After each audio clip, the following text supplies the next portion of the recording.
Hola a todas, todos y todes, bienvenidos a La Práctica, un podcast de arte y ritual.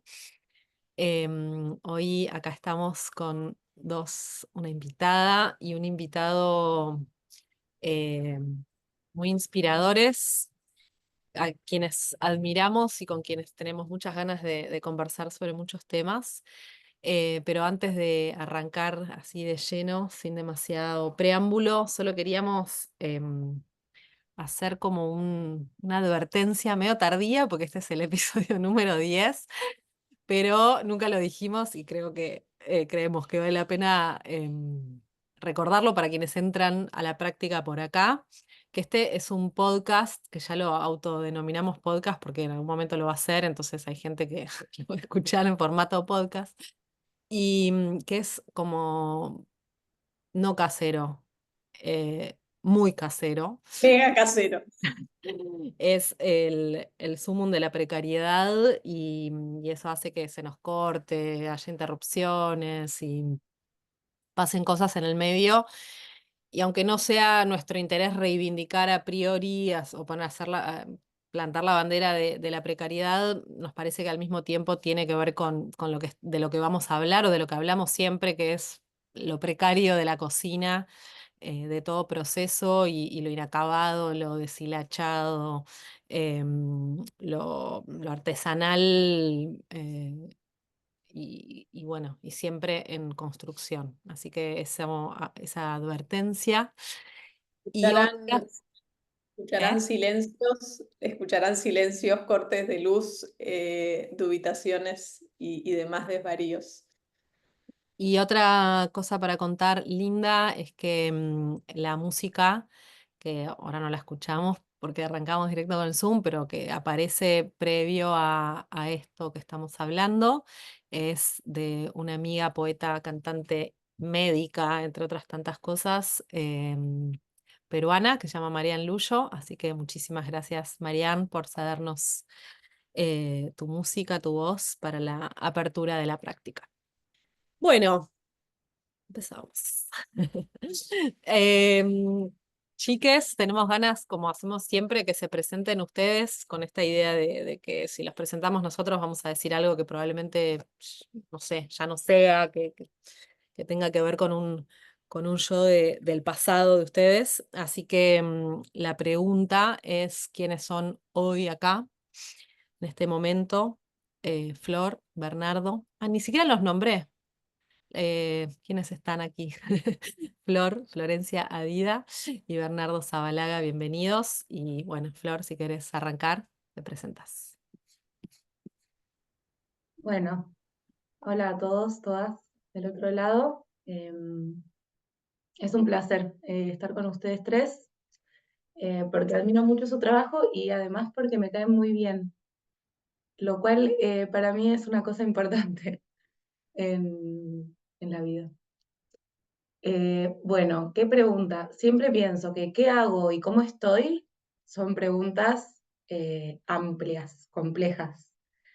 Em, Nunca pude responderlas en un par de oraciones, eh, y más bien me invitan a quedarme siempre con la pregunta, como una pregunta que abre un campo en el que puedo tomar distintos caminos, desvíos, eh, como una topografía de un micelio, de un rizoma, algo así, ¿no? Que según por dónde vaya, la respuesta, las respuestas son múltiples y contradictorias y múltiples.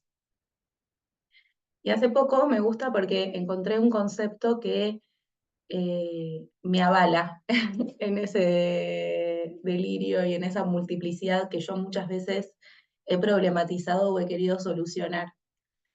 Y es un concepto que filosóficamente viene del linaje de Deleuze y Guattari y que yo tomé de Sueli Rolnik, que es una autora brasilera, y que es el de cartógrafa transdisciplinar.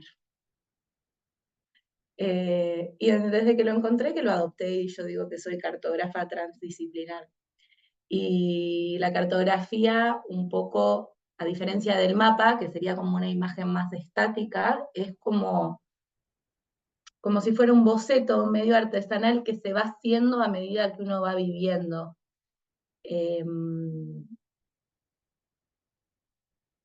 Con la conciencia de estar permanentemente en un mundo en transformación y que permanentemente nos pide o queremos reinventar prácticas, formas de estar, herramientas, conceptos. Y lo transdisciplinar tiene que ver con una absoluta mezcla de pasiones, intereses, estudios. Siento que soy muy investigadora, bastante ñoña, siempre lo fui, y que siempre lo que motiva esa investigación es una profunda afección por el mundo. O sea, siento que realmente todo me atraviesa, me afecta, me interpela, y que también han habido en mi vida grandes nudos, heridas, problemas que han motivado investigaciones por la necesidad de hacer algo con esa materia viva.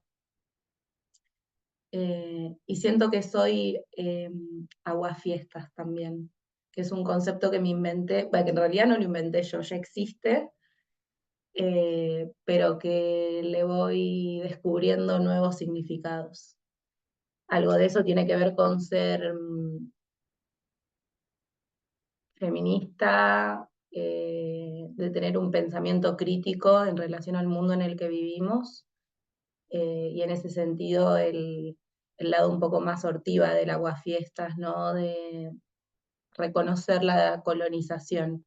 Pero también le he descubierto otros significados que capaz después les comparto mejor, pero que tienen que ver con la fiesta que es el agua, con que me encanta el agua, con que me encanta la fiesta, y también con la relación entre la práctica del duelo y la práctica de la fiesta. Y como que ese movimiento, ¿no? Y volviendo a lo de cartografías transdisciplinares, esto contradictorio que siento que un poco me habita siempre, lo paradojal de, de ser al mismo tiempo un poco hortiva y amar la fiesta y lo que todo el tiempo se está mezclando en distintas direcciones. Y me considero bailadora, no bailarina porque eso me suena profesional y no lo soy, pero me encanta bailar, es lo que más hago, lo que más me gusta, y entonces digo que soy bailadora. Hermoso y qué lindo poder poner en la descripción de quién te sentís hoy la paradoja, ¿no? Como ahí sobre la mesa. Que en general tratamos de que todo encaje, en cambio habilitar de entrada la paradoja me parece como lo más honesto que podemos hacer, porque es lo que somos, ¿no? Creo que nadie le escapa a esa categoría, por más de que a veces la queremos disfrazar un poquito. ¿Ver? Bueno, gracias, qué linda respuesta, y que me nutre escuchar esto a mí en este momento, porque digo, ok, qué bueno poder pensarse así, múltiple también, ¿no? Y a la vez mi respuesta sería un poquito en sentido contrario, porque toda la vida con la dificultad enorme de nombrarlo, ¿no? De nombrar eso, de huirle a aquello que es importante nombrar, y de intentar como encontrar todo un colchón emocional que pueda estar alrededor de eso que uno no se anima a nombrar, porque apalabrarlo ya significa una cantidad de entrega y de compromiso que a veces uno no sabe muy bien cómo abrazar, ¿sí? Y con esto, toda esta introducción es para decir que yo me puedo autodefinir como mago, entendiendo que es un concepto también que no es tan fácil de aprender, de entender en nuestro mundo, aunque está habiendo un movimiento muy interesante en el que mucha gente ya puede llamarse de esta manera, pero para mí ha sido una escuela de vida para poder decir, sí, esto es lo que soy. Y entonces, ¿qué sería para quien está escuchando y no sabe qué es, ¿no? Y una de las cosas más interesantes que he descubierto a lo largo de mis investigaciones, porque un poco como ese recorrido empírico de la vida que te va trayendo experiencias, y luego en mi caso, el estudio también para entender qué esas experiencias empíricas, dónde yo podía alojarlas y cómo podía seguir apalabrándolas y encontrando un contexto donde se inscribiesen. Entonces, sí, digo mago, pero entonces también esa cosa de cuando uno dice una cosa, quita todo lo demás. Pero estudiando sobre la magia, descubrí que se la puede entender como es el arte de crear, ¿sí? Desde una perspectiva muy simple. Cuando estás emparentada con todo el sistema de creación con el que coexistimos desde el punto de vista de la naturaleza, de los animales, de lo cósmico, en fin, toda la mezcla de lo que podemos llamar creación desde un sentido amplio sería un flujo de vida con su inteligencia, con su punto de partida y punto de llegada que a la vez se retroalimentan sin eliminarse, ¿no? Que están constantemente en contacto. Como sería la imagen más linda que yo utilizo, es como un río que a la vez es el agua que fluye por el río y el cauce que lo sostiene, ¿sí? Y ambas dos coexisten como si fuesen el mismo ser, dos aspectos de la misma cosa. Y esa sería la energía de la vida, que es la energía de la creación. Y entonces autodenominarse mago para mí es decir, recordarme mi capacidad creativa desde el punto de vista más general, de crear en la vida como un ser sintiente, como un ser así pensante, sintiente, sensible, y a la vez inscrito en una práctica que hace reverencia y honra los aspectos de la interrelación, interdependencia, que podrían ser aspectos también llamados como fraternidad o sororidad o familiaridad con el mundo invisible. Entonces, esa sería una forma, yo y lo escucho y digo, ay Dios mío, esto es. Pero bueno, me puedo hoy como, creo que sentar sobre ello con una cierta comodidad. Y dentro de ese aspecto de la creación también está una práctica de vida de dar respuesta, como decía Flor, a una gran sensibilidad con la que he nacido, entonces una búsqueda de poder como nada, darle encuadre, darle cuerpo, darle territorio, inclusive hasta hoy a mí que estoy haciendo este ejercicio de compartir con ustedes y con más gente que nos vaya a escuchar, es un ejercicio que me es desafiante, porque las palabras no siempre son un aliado claro para alguien que trabaja mucho con lo abstracto. Entonces, concretizar con palabras es siempre un ejercicio que para mí es como, ¿se entiende o no se entiende? ¿He sido suficientemente explícito o estoy en mi mambo? En fin, o sea que gracias por esta experiencia también. Qué bueno ver eso de aclarar que vamos a tratar de poner en palabras cosas que probablemente le escapen al idioma, al vocabulario, así que vamos a estar ahí coqueteando con conceptos o con ideas que tal vez no terminan de ser entendidas por quienes nos escuchen, ¿no? Pero al menos vamos a hacer ese intento. Y hoy queríamos invitarles a empezar como solemos terminar estas entrevistas, que es preguntándoles a cada uno, cada una, en qué están poniendo su atención, su curiosidad, su insistencia en este último tiempo, últimos meses, en este año, en qué andan ahora. Flor, ¿querés arrancar vos? Voy. Yo en el último tiempo me siento bastante atravesada por el proceso migratorio. Me mudé de Buenos Aires a un pueblito muy chiquito en la selva misionera, en la frontera sobre el río Uruguay. Me encantó que viniera la imagen del río porque es como todo un vínculo que tengo, que además es una frontera y muy permeable acá porque cruza todo. Bueno, y me mudé hace 4 años, así que tuve todo un periodo de idilio amoroso con la selva, con su belleza exótica, atrevida, bizarra, demás. Y ahora siento que estoy en un proceso de mayor madurez de ese vínculo, que me está haciendo poner mucho el foco, sobre todo en el tráfico selva-ciudad, ¿no? Como que estoy necesitando más traficar un poco más, que esa frontera se me vuelva un poco más permeable, porque siento el desgarro y no siento que vaya a ser curable también, digamos, como que no tiene una solución o un punto de equilibrio, sino más un movimiento o una danza. Entonces estoy poniendo atención a esos tráficos, ¿no? Como, y que lo que quiero, estoy deseando de la ciudad tiene un poco que ver con lo vincular, con lo cultural, eh, con ciertas vanguardias que me nutren y me alimentan, con ciertas conversaciones. Así que estoy un poco en eso, estoy organizando un encuentro acá en la selva para el año que viene, en el verano, con la idea de que ese tráfico me implique a mí ir allá y también implica que otros vengan para acá. Eh, Esa es una de las cosas a las que más le estoy poniendo atención. Otra es mi jardín.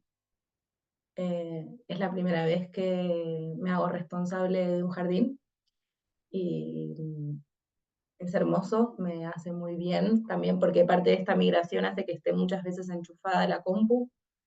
Entonces, bueno, salir, dar una vuelta, observar lo pequeño, las formas de la naturaleza, eh, no tengo palabras, pero es muy hermoso, me encanta. Y, y bueno, también el baile, estamos sosteniendo acá en la biblioteca pública del pueblo un encuentro de movimiento libre una vez por semana. Y, y también está siendo como un espacio que está ocupando mi energía de una forma que me gusta mucho. Ahí encontrando o haciendo la experiencia empírica de cómo el contexto en esto del cauce del río, ¿no? El contexto de cuidado y de permiso también libera unas aguas expresivas, creativas, emocionales, anímicas, que nunca dejó de sorprenderme, como práctica de la libertad que cientos encuadres permiten y de cómo se construye eso, ¿no? Y ese diálogo. Y muchas otras cosas, pero esos son pilares. Bueno, ya vamos a seguir ahondando en alguna de esas respuestas porque Ver también es trasplantado de territorio, así que después vamos a entrarle a eso, después de que Ver nos cuente en qué anda.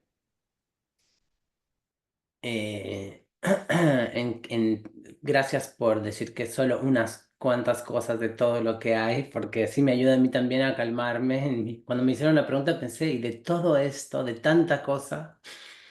Sin embargo, sí les puedo contar que vengo justo de dar unos talleres muy interesantes en Puerto Rico. Y uno de ellos fue un taller muy inesperado sobre el sueño. Siempre fue un tema que me llamó la atención, siempre dije, me gustaría poder tener algún tipo de, no sé, conocimiento, habilidad, diría yo, tal vez como una proyección de cómo, había leído a Castañeda claramente y ahí entonces está la ensoñación, que es una de las prácticas que explican. Y entonces tengo un amigo muy querido que es artista artesano, que es puertorriqueño, y le había comentado el año pasado cuando nos encontramos que tenía yo el sueño de dar un taller sobre dormir. El taller era bien sencillo, la gente venía al taller y todos dormíamos, y no había nada más que hacer. Ese era todo el taller. Terminaba el taller cuando nos despertábamos y cada uno se iba. Y se lo comenté y entonces él recibió como comisión hacer un tejido hecho de una fibra de enea, que es una especie de junco que crece en los humedales de una zona ahí de la isla. Y entonces él aprendió un tipo de tejido que le enseñaron en México y estaba tejiendo y los días que él tejía se acordaba de mí porque se había acordado también que cuando había estado haciendo otras piezas de esa naturaleza se generan como unos grandes tapetes de fibra de junco. La gente después de tejer durante 2 o 3 horas se recostaba en el tapete a descansar. Entonces él pensaba en mí y decía el taller de sueños. Entonces la sincronía de esta vida es que la dirección de un museo en el centro de Viejo San Juan, sin saber muy bien qué es y qué significa, decide invitarme y pagarme el viaje a Puerto Rico a dar un taller sobre dormir. Y eso significó también para mí, evidentemente, estudiar después. Cuando me dijeron que sí había taller sobre dormir, me puse a leer un libro de ese tamaño para poder dar cuenta de un deseo que yo decía, no me van a pagar un pasaje para ir al otro lado, al medio del mar, a decir, bueno, nos dormimos ahora y acaba cuando nos despertamos. Y digo, podría ser, pero bueno, mi personalidad no me lo permite del todo. Tanto arrojo, entonces estuvimos ahí una semana viviendo experiencias que tenían que ver con lo liminal, ¿sí? Con no solamente el dormir, sino con el despertar y estar medio dormido, con el soñar despierto, con estados así de intersección. En el libro también aprendí algo muy interesante, que es que dormir una siesta corta de media hora, 45 minutos, es excelente para el cerebro. O sea, todo lo cognitivo con un pequeño sueñito se asimila, se acelera, se asienta mejor. Cualquier tipo de aprendizaje. Entonces, evidentemente, el taller tenía experiencias 3 horas por día, experiencias interesantes, así más sensoriales, somáticas, y luego una siestita de media hora.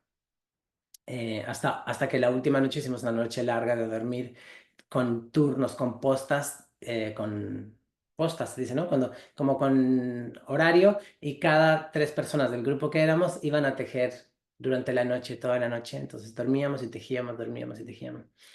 Bueno, entonces, ¿en qué está mi atención en eso? En encontrar cosas muy interesantes. Por ejemplo, la obra que estaba siendo tejida va a estar disponible, va a estar expuesta en una sala que se llama la Sala de Arte Indígena, que es una sala que tiene arte indígena de todo el continente. Y entonces mi amigo también me dice, de algún momento yo también sentí que la sala me estaba pidiendo que hagamos esto. Entonces, ¿para qué dormir? Dormir también como una forma de recuperar un lenguaje, un tipo de tecnología sensorial y emocional que no está disponible ni en palabras, ni en textos, ni siquiera en objetos, por ejemplo, porque la cultura original de Puerto Rico fue aniquilada en la colonia, entonces no hay ningún registro, solamente hay relatos. El relato más importante fue en 1600 que alguien escribió y alguna otra cosita que quedó en el ambiente, pero nada más. Entonces, para mí era interesante dormir, honrar a esas culturas desaparecidas y ver que en nuestro magma físico y en el contacto nos permitía albergar para devolverle a la fibra, a esa fibra que va a estar presente con esa sala. Entonces, para mí fue un taller de cuidado excepcional, ¿no? Con los materiales y con nuestras vidas y con una ética muy profunda del hacer. Entonces, les puedo decir que en la ronda final, después de esa noche final de sueño, que tuvimos una noche entera para dormir, la gente hablaba de familiaridad, la gente hablaba de comunidad, hablábamos de territorio, hablábamos de la capacidad de sentirnos, de tomar el territorio, de sentirnos ahí, de ser parte. Y entonces digo, qué hermoso aprendizaje ancestral este conocimiento de volver a pasar por el cuerpo gente desconocida que de repente hace un taller así como random, que es sobre dormir, que ni siquiera se sabe muy bien sobre lo que es, y de repente tenemos una experiencia de encuentro que nos renueva en esta sensación de lo común y de estar juntos. Entonces, sí, creo que mi atención, amplificando otras cosas, porque también di un taller muy lindo de magia, que es una de las cosas que yo hago, doy un taller de magia, me hace renovar este pacto de volver, ¿no? Volver sobre esto que es, ok, esto está aquí, somos parte de, estamos con, nos atraviesa y al mismo tiempo atravesamos, en fin, algo que por momentos se nos olvida en nuestras vidas en las ciudades y en nuestra modernidad. Olvidamos por momentos que somos parte, ¿no? Tendemos esta enfermedad del aislamiento que es tan común, tan real, ¿no? Y tan triste a la vez. Entonces creo que mi atención está en eso. Para acabar, y les contaba a la gente en el taller de magia, yo les contaba a ellos que dar un taller de magia para mí es un parto. Cada vez que lo tengo que dar me resisto. No lo quiero dar. Me niego, no quiero mandar la publicidad, espero hasta el último momento. Y yo les contaba que me pasaba eso, y también en el contarles me daba cuenta que, claro, que atravesar esos umbrales internamente, ¿no? De ir como hacia esos límites en los que tu personalidad también se juega un poco en sus lugares no sé, como más asentado se juega porque de repente dices, ah, no, no era todo esto lo que yo era cuando me doy cuenta que soy intersticio, soy comunicación, soy flujo, soy energía, soy vibración, saliéndose también de esos lugares habituales de pensamiento, ¿no? Ustedes viven en Argentina, yo también vivo en Argentina, ahora no estoy ahí, pero vivo en Argentina y soy de Bolivia, que ahora estuvo con unos fuegos tremendos, entonces como también ese tiempo de la humanidad están exigiéndonos unas vías muy distintas de interrelación con la realidad porque lo real se está presentando muy, muy severo, ¿no? Muy, muy punzante, muy, muy cortante por momentos. Entonces es difícil también hacer ese nexo de interrelación de lo invisible, los mundos sutiles con la realidad que un poco impera también, ¿no? Mm. En fin, gran respuesta. Gracias. No, gracias a vos. Y me quedo un poco para ir uniendo, hilando, con esto que contaste de cómo se dejaron afectar y fueron afectando ese territorio que vivieron, que durmieron. Y Flor, vos lo que nos traías de cómo, bueno, tu trasplante, ¿no? Fue em, transformándote. Em, Me preguntaba cómo sienten ustedes ese encuentro. Bernardo, yo sé que vos viajás bastante, aparte de haberte trasplantado de país, pero ¿cómo sienten la diferencia en sus prácticas, en sus rituales cotidianos, en esa afección, esa sensibilidad de la que ambos hablaron, en relación al enraizado con un territorio, ¿no? Con un territorio que obviamente no es solo un ecosistema, sino que es una comunidad, es como, bueno, una red eh, infinita, ¿no? ¿Cómo la viven en sus cotidianeidades?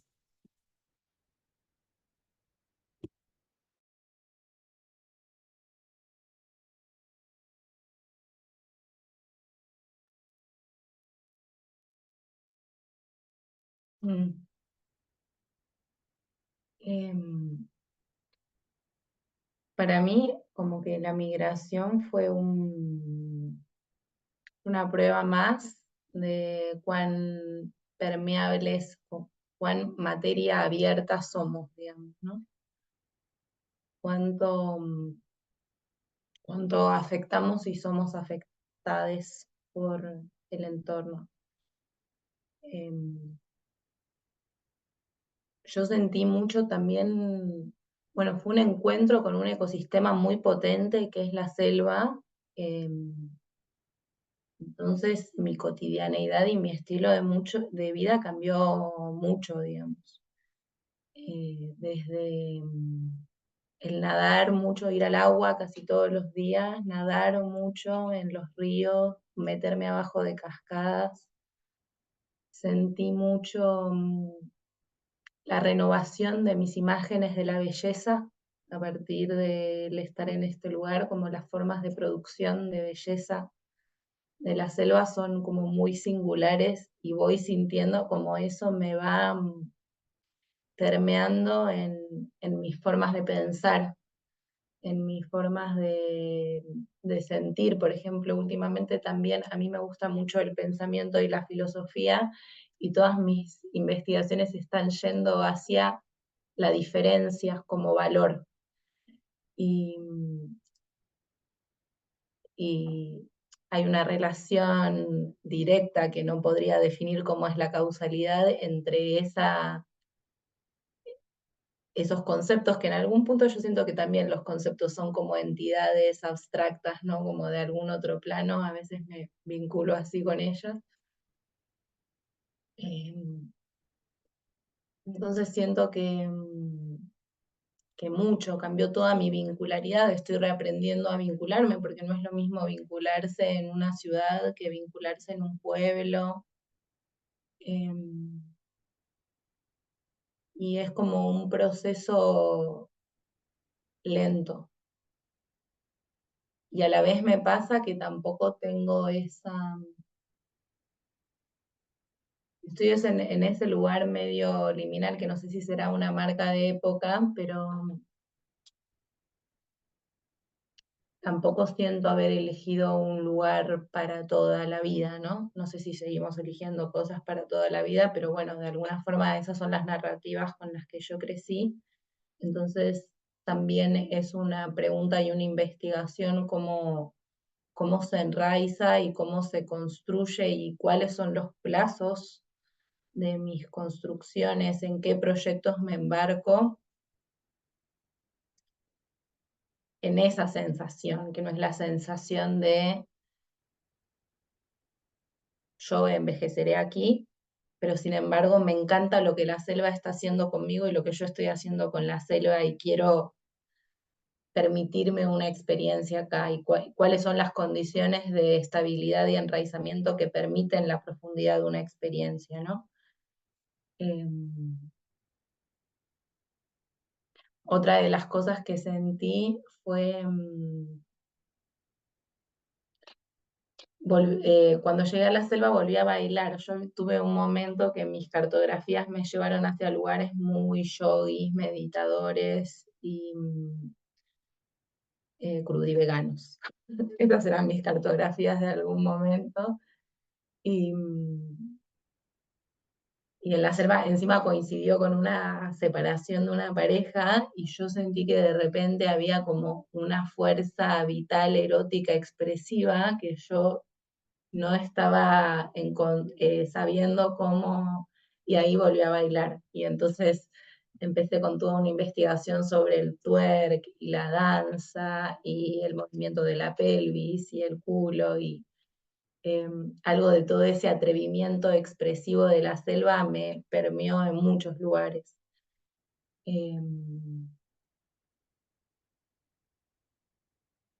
También fue acá que me empecé a autopercibir artista más allá de que no existiera una instancia de compartir eso hacia el público. Pero bueno, no podría decir cuánto se lo atribuyo al lugar, cuánto también tiene que ver con recorridos propios que encuentran su correspondencia en ese entorno y demás, ¿no?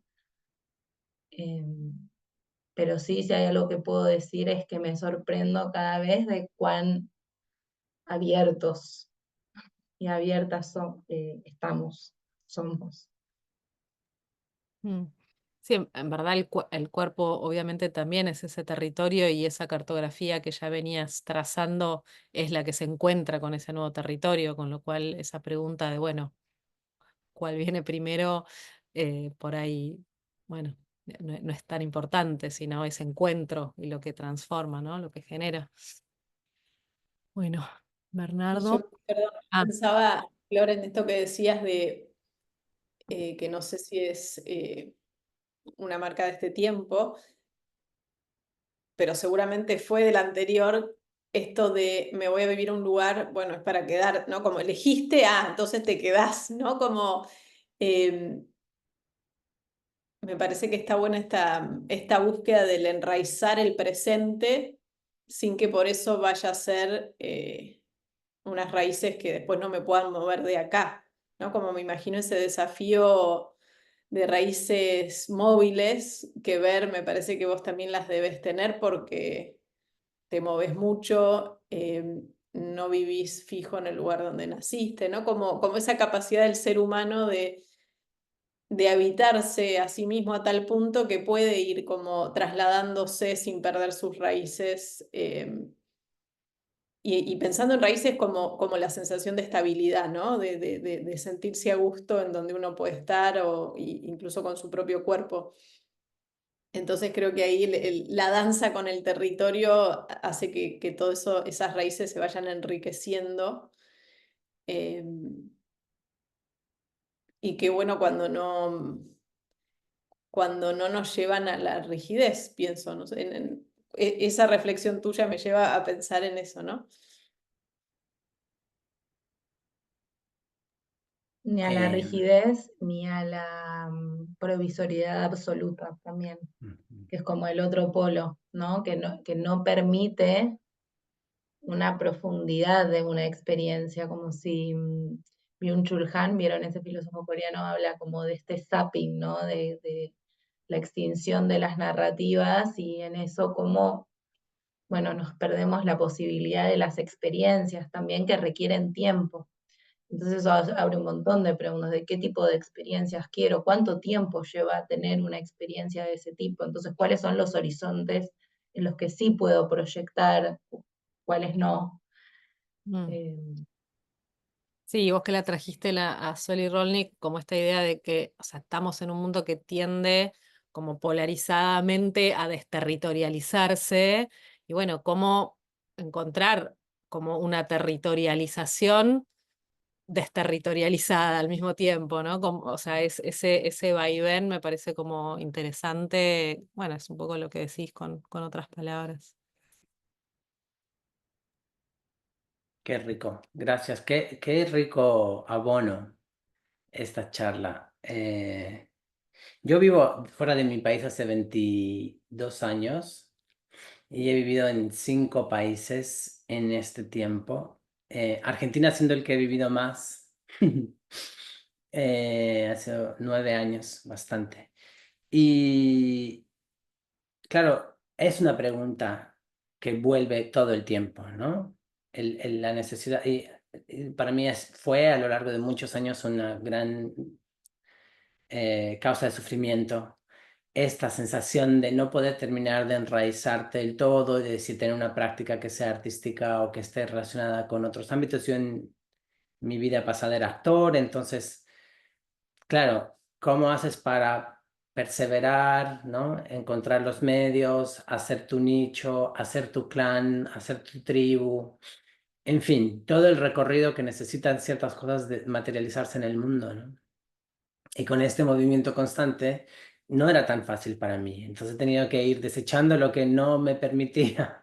Bueno, desechando no porque era parte de, ¿no? Como si está muy cargado el globo, tienes que ir tirando las bolsas de arena para poder ir más arriba, naturalmente. Entonces tuve que ir haciendo ese ejercicio de soltarme de todo lo que no necesitaba por un lado y de ir cambiando un gran paradigma y una gran sensación de eso, de cómo hago, durante años también en Argentina, durante años era cómo hago casa, cómo hago pie, qué se necesita, cómo se hace, ¿no? Porque tener territorio también está relacionado con los medios de subsistencia.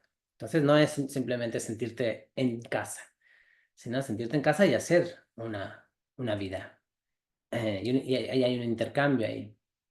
Y entonces después de todos estos años, yo me siento hoy en este momento, puedo decirlo, no sé si va a cambiar pronto, pero por lo menos por ahora, hay algo sobre el territorio también del encuentro con las gentes, ¿no? Como ese lugar de intimidad que se me ha revelado por lo menos en este viaje. Entonces siento que, y tal vez también pensar en procesos más largos, ¿no? No en una cosa tan inmediata de ida y vuelta, ¿no? Cuando conocí hace unos años una chica que también había viajado por muchos países y ella me decía, 1 año se tarda en llegar a un lugar, me decía ella. Y ella había estado como en 8 lugares durante tiempos largos, ¿no? Y entonces dije, ok, está bien. Me daba a mí también otra medida, puedo dar fe de eso, pero me daba también otra medida de esa lógica también. A veces uno, no sé, como proyecta sobre los lugares cosas, ¿no? Ese lugar de pertenecimiento a veces requiere un tiempo. ¿Pero por qué estoy hablando de esto? Porque en estos 20 años también me doy cuenta que estos procesos de temporalidad, en mi caso, se han expandido, o me siento como, no es una cosa que es 1 año o 2 años o 3 años, tal vez son 5 o 6 años, tal vez es otra lógica, pero no necesariamente con el territorio, sino con un territorio interior que va teniendo la posibilidad de generar un estado de intimidad más veloz. Hay algo así, como para mí me parece que conquistar intimidad con alguien es como, no sé, como un tesoro extraordinario, porque en esa intimidad está el territorio. Entonces yo no estoy solamente en los territorios de los lugares por los que me muevo, sino en los corazones de la gente con la que estoy. Y ahí es donde yo encuentro hogar, ¿sí? Más allá del lugar físico. Y entonces, ¿cómo eso podría ayudar a una práctica, ¿no? Porque necesitas territorio, porque la práctica en algunos casos necesita por lo menos, como decía Sol, una sala de ensayo, un lugar, ¿no? Físico, materiales que tú necesitas elaborar, necesitas el espacio.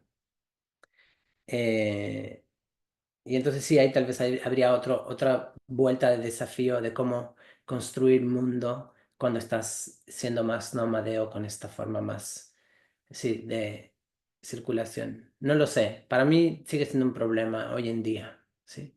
No tengo respuesta para esto.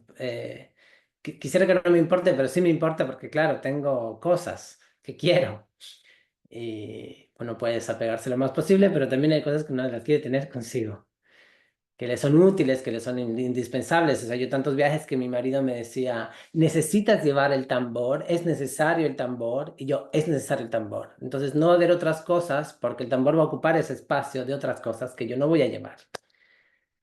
O sí las voy a llevar, entonces voy a cargarlas y voy a llevar como la tradición boliviana de serequeco, porque hay toda una cosa en Bolivia sobre varias bolsitas que uno va llevando y parece que no lleva nada y llevas un montón. Entonces, sí, también es una pregunta interesante esta de cómo desplazarse llevando los enseres de la práctica por el camino. Bueno. Bernardo, me venía un poco esta imagen o pregunta para seguir tirando. Esto del territorio, encontrar territorio en el corazón de otro, en esa intimidad, en ese vínculo. Me preguntaba en qué medida para ustedes, em, en esa cartografía, Flor, transdisciplinaria, en la práctica de la magia, en tu caso, Bernardo, sienten que es una práctica del vínculo, del encuentro con, ¿no? O sea, recién hablábamos por ahí más del territorio, pero ahora por ahí me pregunto más por esos seres que habitan cercana, concreta y material o de modo invisible ese territorio. Entonces, cómo viven esa sensibilidad, esa inteligencia del vínculo.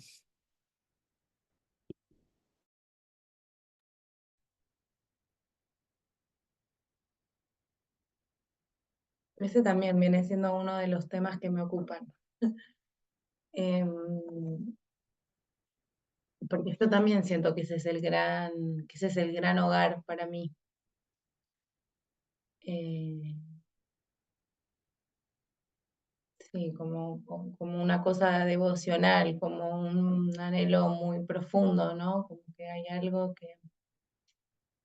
Y me pasó que mis cartografías en el último tiempo, mis intereses me llevaron hacia herramientas que tienen mucho que ver con lo terapéutico, que se toca mucho con lo terapéutico. Y sin embargo, estoy como en un momento de bastante crisis con las formas en las que, como con muchas preguntas abiertas, ¿no? Sobre cómo se construye ese tipo de vínculos, sobre incluso las formas que ha tomado actualmente el sistema, el capitalismo, como lo queramos llamar, em, en relación a la patologización de todos nuestros malestares, a la necesidad que a veces veo de la búsqueda de recetas.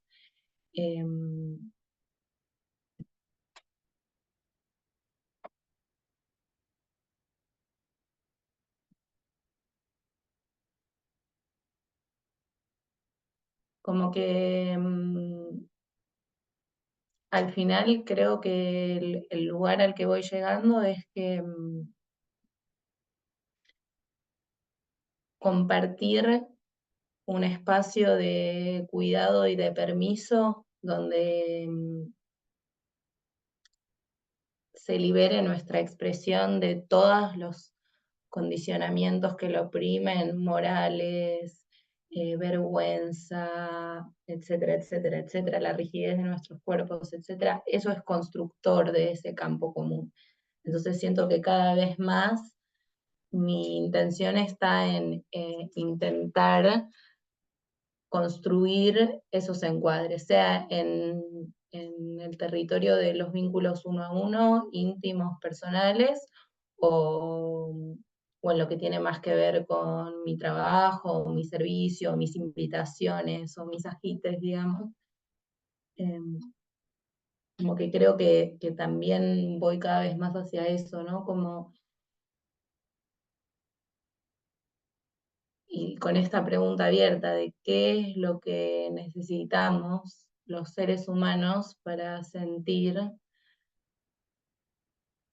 que construimos juntos ese permiso.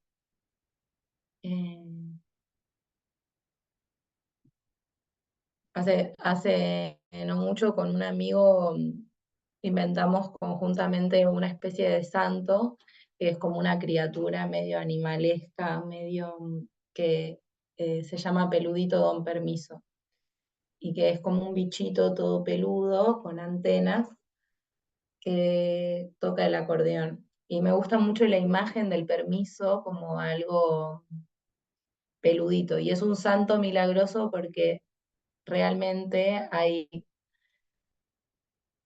cosas milagrosas o transformaciones o magia que acontece cuando sentimos esa libertad. Y eso siento que es constructor de territorio afectivo, que es constructor de intimidad. Por eso también durante un tiempo me dediqué a sostener el ritual de una práctica de duelo y una práctica de fiesta todos los meses, porque el encontrarnos a compartir el dolor y el encontrarnos a compartir el festejo, sobre todo me dediqué mucho a eso al principio de mi proceso migratorio, porque necesitaba construir esos vínculos, y entonces me di cuenta cómo esos rituales, eh, en esos encuadres o con esos permisos peluditos, era constructor de las afectividades que yo necesitaba para sentir que me podía quedar en este lugar que me encantaba, pero que si yo no construía vínculos, no iba a poder quedarme. Yo siempre tuve eso muy claro. Así que bueno, no sé si responde, pero un poco recorre la pregunta. Sí, me hiciste pensar de nuevo en esto que decías antes de Byung-Chul Han, del zapping, y pienso que en los vínculos nos está pasando lo mismo, ¿no? Como sociedad, de una dificultad para profundizar y para entrar en intimidad, como decía Ver, ¿no? Como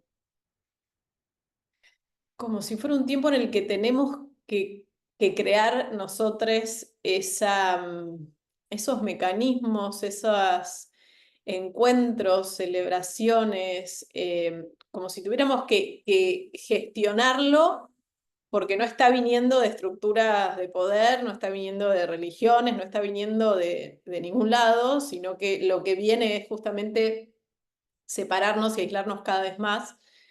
Eh, y creo que es un gran desafío de este tiempo ir encontrándonos cada vez más, ¿no? Y creo que a veces las pantallas nos ayudan. Creo que en los ajites de cada una de los que están acá podemos confirmar que a veces las pantallas pueden ser vehículo, y a veces, bueno, el calorcito de los cuerpos también, ¿no? Pero creo que si hay algo que todas nuestras prácticas están arengando mucho es el de generar vínculos, ¿no? El de encontrarnos, el de tocar al otro y que el otro, dejarnos tocar por quien está ahí del otro lado. Yo la verdad es que tengo que confesar que no me acuerdo la pregunta, pero está bien, voy a responder algo de lo que estoy sintiendo. Entonces ahí podemos honrar estos espacios de silencio también. Esta palabra que dice Flor, yo la estaba pensando antes, o sea que la voy a también a honrar, que es el permiso. Y vengo de hacer este viaje con un amigo que es artesano, artista artesano, y él hablaba mucho en general como de su manera de dirigirse a las prácticas que le han llegado a él, porque tiene una práctica hermosa de rescatar prácticas manuales de cerámica, de tejido en fibra, de tejido en hilo, de creación de velas, prácticas ancestrales las está rescatando o las está reeditando él para poder seguir manifestándolas y compartiéndolas. Entonces es una práctica muy bella. Pero bueno, él cada vez que alguien le enseña algo dice, me dio el permiso. ¿Sí? Alguien, y así se refiere él a ese aprender. Me dieron el permiso y entonces yo lo hago. A mí me parece hermoso esa forma de pensar, ¿no? Como te habilita, te abre un camino, ¿no? Esa persona que como mensajera te trae a un hacer. Y claro, me hacía recordar unas charlas con una amiga bruja que me decía, pero entonces, ¿cómo llegas al lugar en el que te permites, te lo permite alguien, te autoriza alguien, tú te autorizas? ¿Cómo es ese lugar, no? Y entonces, filosofando, como, claro, tal vez hay momentos en los que alguien te autoriza y hay eso que se llaman iniciaciones, entonces uno pasa por un recorrido más formal, en un encuadre más, eso dentro de una estructura de creencia, etcétera, o surge como parte de eso que yo decía más empírico, de ir por la vida, no sé qué, y de repente, ¡fa! ¿No? Darse ese permiso. Creo que es un tejido, ¿no? No creo que sea una cosa o la otra.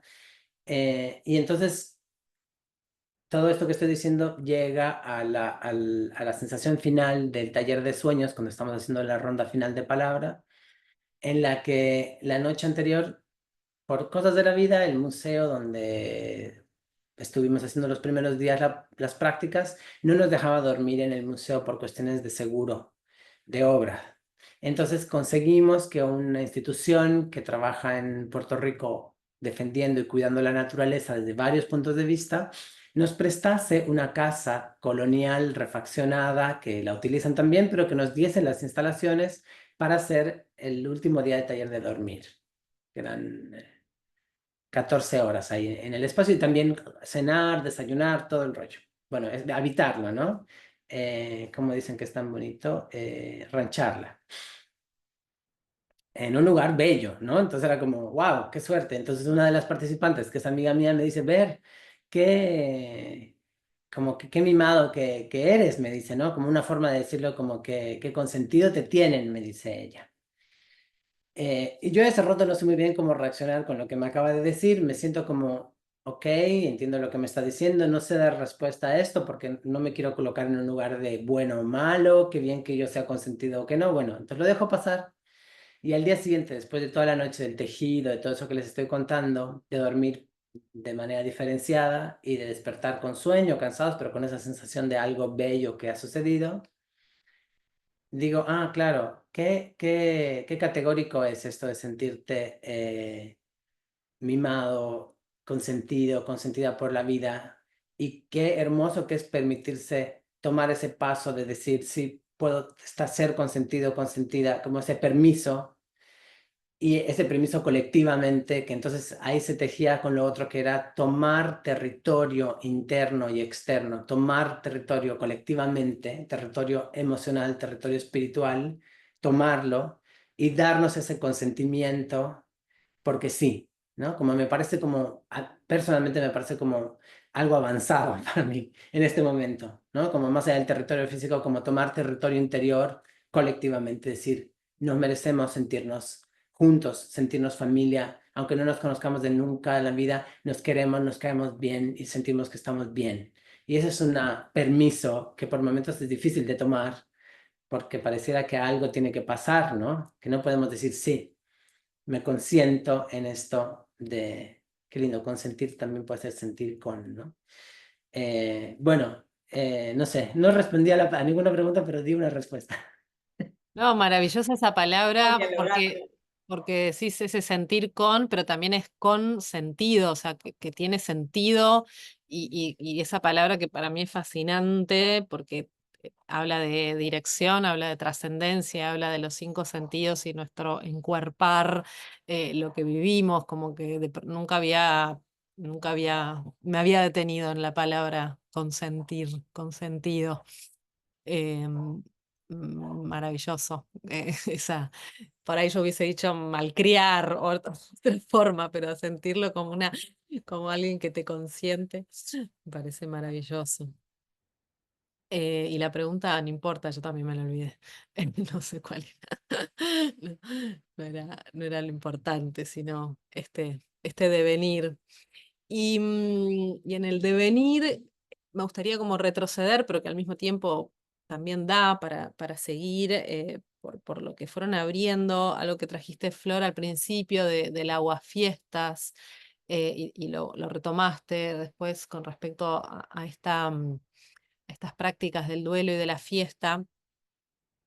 Em, Quería preguntarles a los dos cómo viven em, sus prácticas celebratorias, ¿no? O sea, poniendo solo el foco en uno de esos dos polos, ¿cómo son para ustedes, qué es para ustedes celebrar, qué es para ustedes una fiesta, cómo, cómo las viven hoy?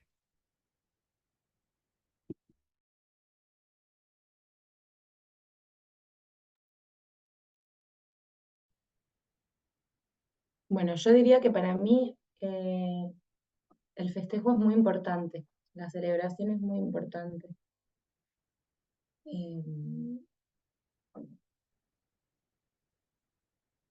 También diría que es una práctica vincular, que a veces noto que pareciera que no, pero a veces siento que es más fácil estar consentir en el dolor que en los logros, en las celebraciones, como si hubiera también un aprendizaje que hacer de digerir y acompañar el brillo ajeno y el propio también, ¿no? Como que también siento que ese es un gran aprendizaje y una gran forma de colonización. Entonces, por eso siento que es una práctica.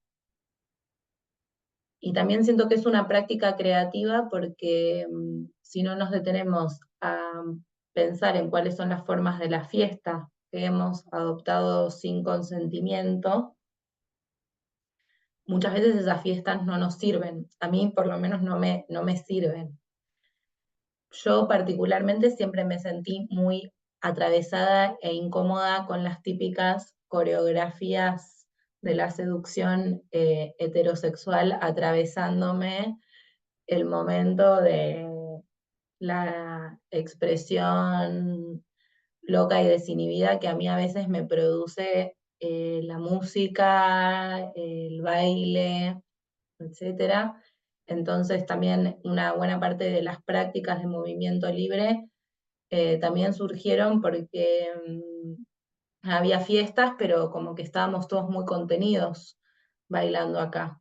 Yo en Buenos Aires me movía en ámbitos donde ya habíamos conquistado unos mayores niveles de permiso, porque también siento que el permiso es contagioso, es algo que nos damos, que pedimos, pero que a la vez tomamos y nos damos y que es contagioso también, pero que también está bueno practicarlo.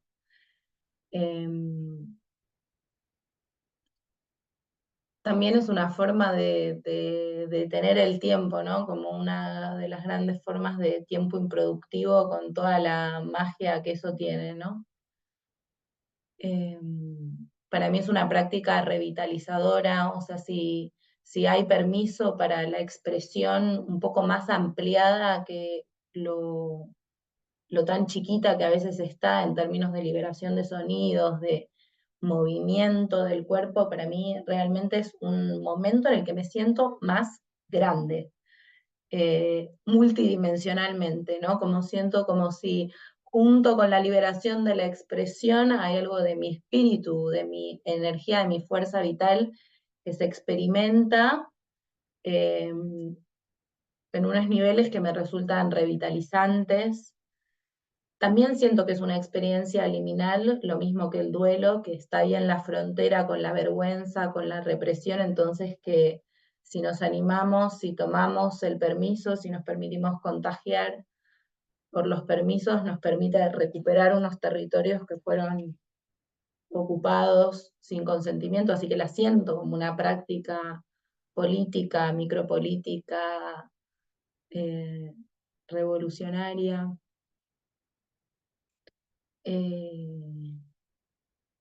También tengo preguntas abiertas sobre las sustancias.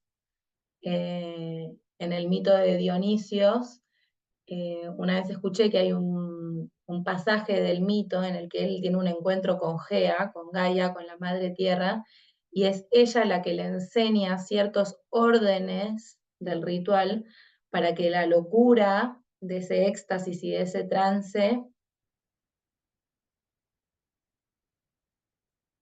sea la buena locura. Buena entre comillas, pero entienden lo que quiero decir, ¿no? Entonces me pregunto, bueno, ¿cuáles son los órdenes de Gaia que nos permiten que esa locura estática, festiva y descontrolada nos sirva?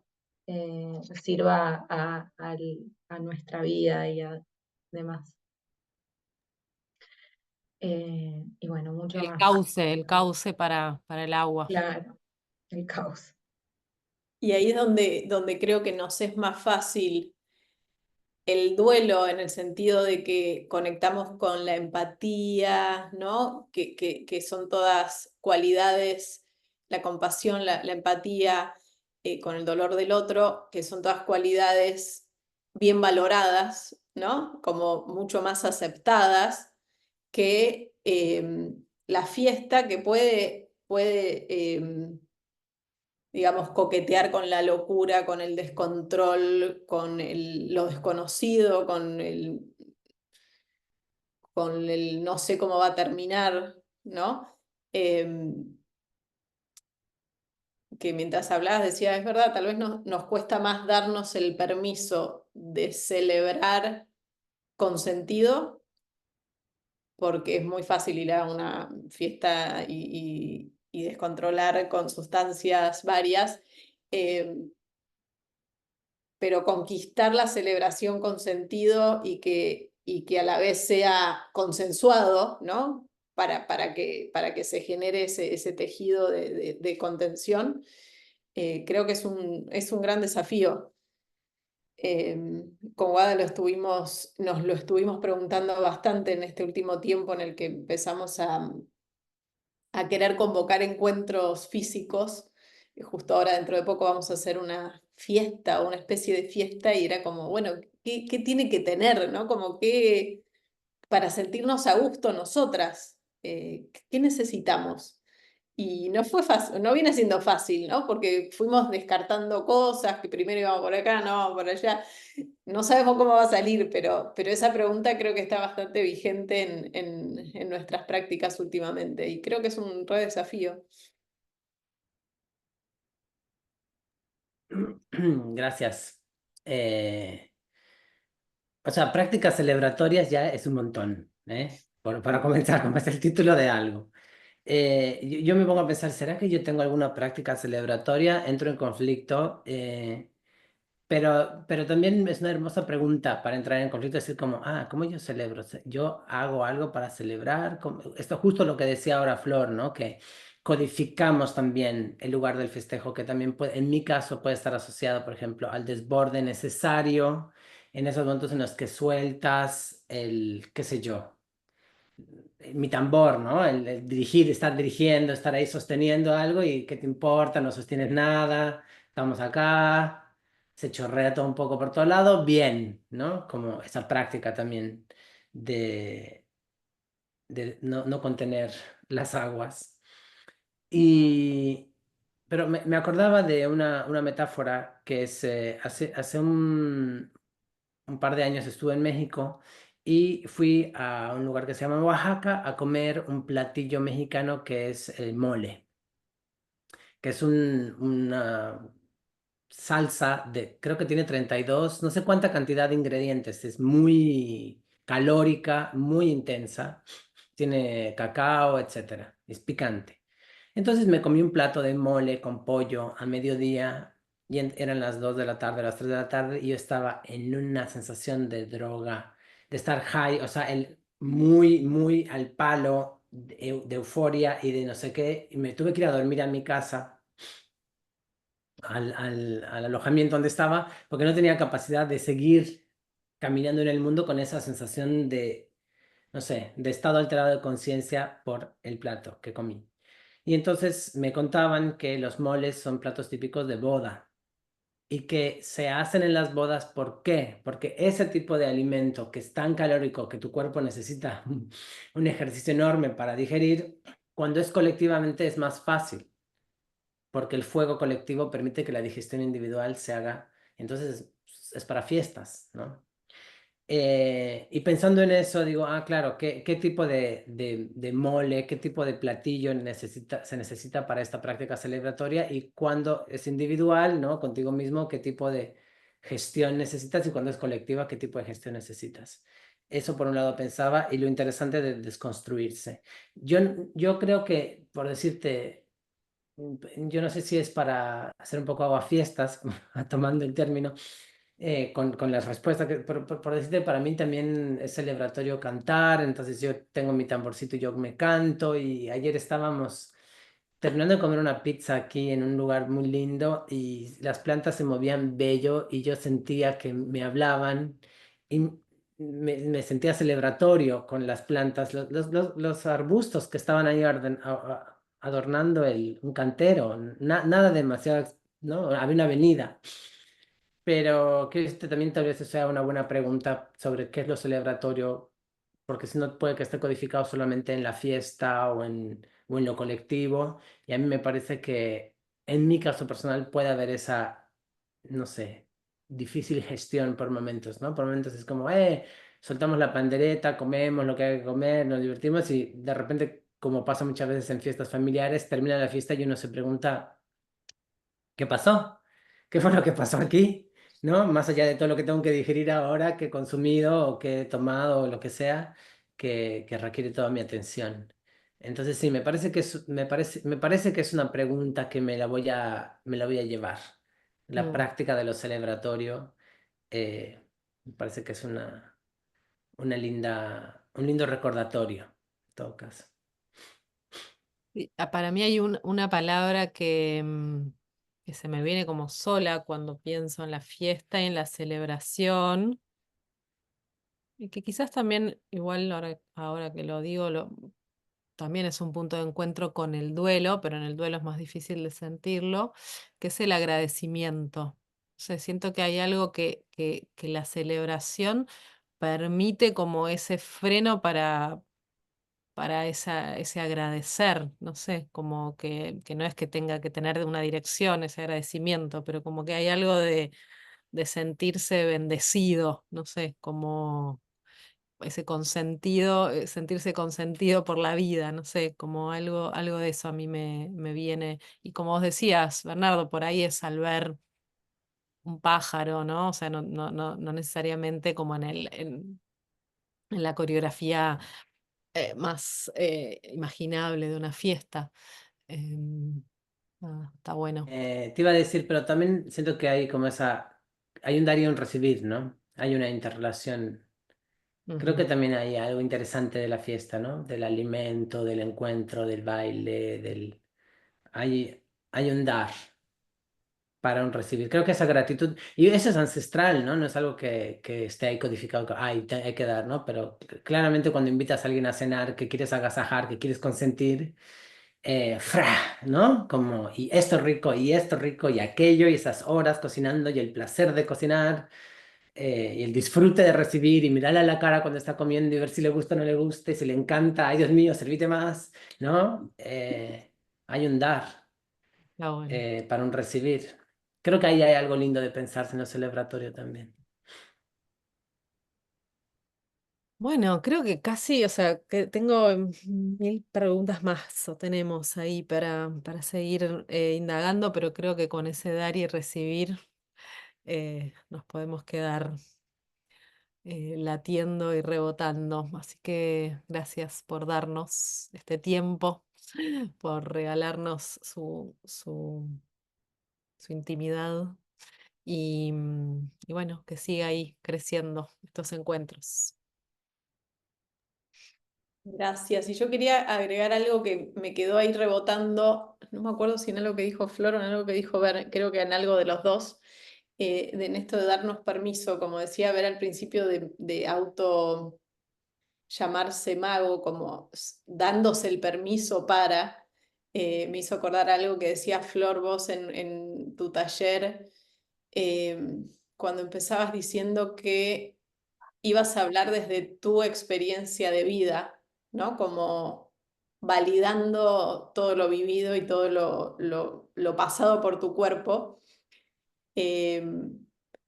Entonces quiero cerrar agradeciendo eso, esa valentía de estos cuerpitos dándose el permiso de su singularidad y de su habilitarse lo que sienten y de compartirlo con los demás. Gracias. Gracias, Bernardo, gracias, Flor. Gracias. Hermoso, muy rico el intercambio. Muchas gracias. Muchas gracias.